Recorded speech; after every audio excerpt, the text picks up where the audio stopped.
You've already mentioned deja vu experiences and near-death experiences. All right, near-death experiences, very similar. Whenever you're in a near-death state, your spirit, body and your soul leaves your material body.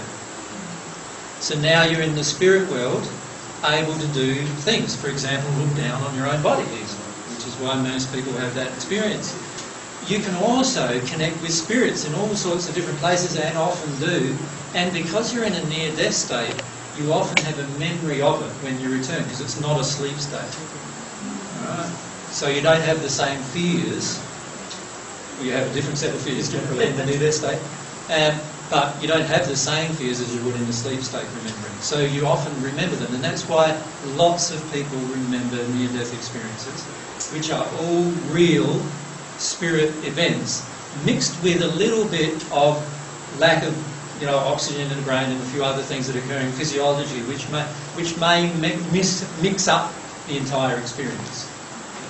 So the light at the end of the tunnel is real, is true. Yeah. That story.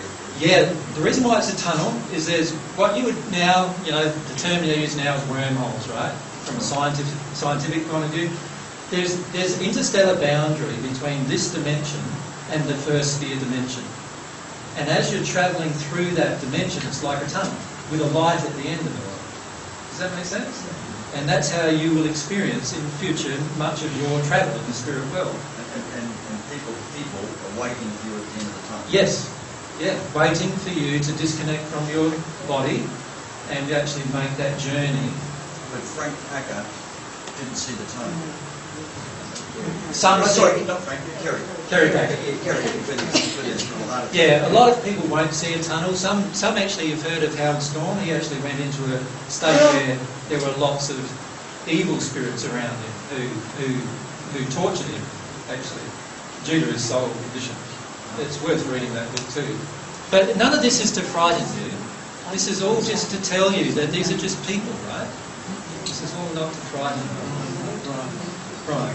Jay, my experience was that I actually went into the love. Could you explain what that might be about? Yeah, even in the first sphere, what happens is there's a place of reception that we all go to generally when we pass, particularly if we've not got a consciousness of the spirit world. What happens is, in the spirit world... Is St. Peter there with the gates? No, he doesn't want that job. Sorry. No, that was a quote from him, by the way.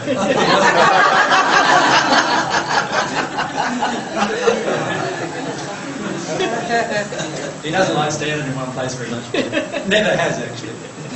Anyway, let's say you're in the process of this near-death, which is really a passing sort of process. This is an experience that is very similar to a passing experience. The first sphere, there's a place of reception at the top of the first sphere which is very bright, much brighter than the air from a light perspective. And it also is full of love because there's lots of coming and going there, and there's lots of spirits of a very high quality there, waiting for people who pass, right? And they're waiting for people who pass, and what they do is they nurture them in that state until they're ready to face their own emotional condition. Alright? So you will actually see that as bright light, but also a feeling of euphoric love, which is actually coming from these spirits, right, to help you through the process of potentially passing. And so that's why many people describe this euphoria, which causes them to no longer have fear about death. And in fact, you have nothing to fear about death, because all of you will be welcomed by somebody in the spirit world. Now, whether you accept that welcome or not, for many of the spirits who are here still with us, many of them never accepted that welcome. They were so churned up with their own emotions and so churned up in their own fears that they wouldn't allow themselves to see anything. And what they need to do now is allow themselves to see the spirits that surround them wanting to help them. And you can do that just by desiring it in your heart, and then you'll feel it. Does that make sense? Really quite simple. Again, the problem with a lot of these untruths is they're so complicated, but the truth is so simple that if anybody understood it, they'd progress so rapidly that there'd be hardly any negative experiences with death, there'd be hardly any fear of death on earth at all. And how much of our fear of death causes other choices for us on earth that we wouldn't normally make if we weren't afraid. So it's a problem that just compounds. Excuse me, AJ. Have I answered this question? The person who asked it.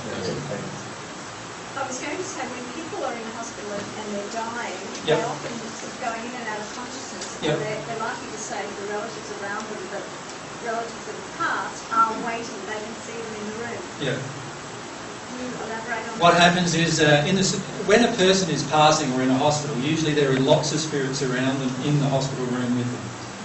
And they're all waiting for them to go through this process. Some of them feel they're going to pass, or they might just help them to stay. There might be other emotions going on that cause the attraction. But yes, there are often lots of people surrounding that individual, waiting for them to pass. And even a person on earth who doesn't have any friends and no family often has lots of spirits around them at the time of passing, right, who are looking after them and caring for them. And there's a lovely experience of that in, I think it's the first book, Through the Mist of R.J. Lewis. There's a lovely experience of that with the children. Or it might be Go to Heaven, but I can't. It's one of those three books.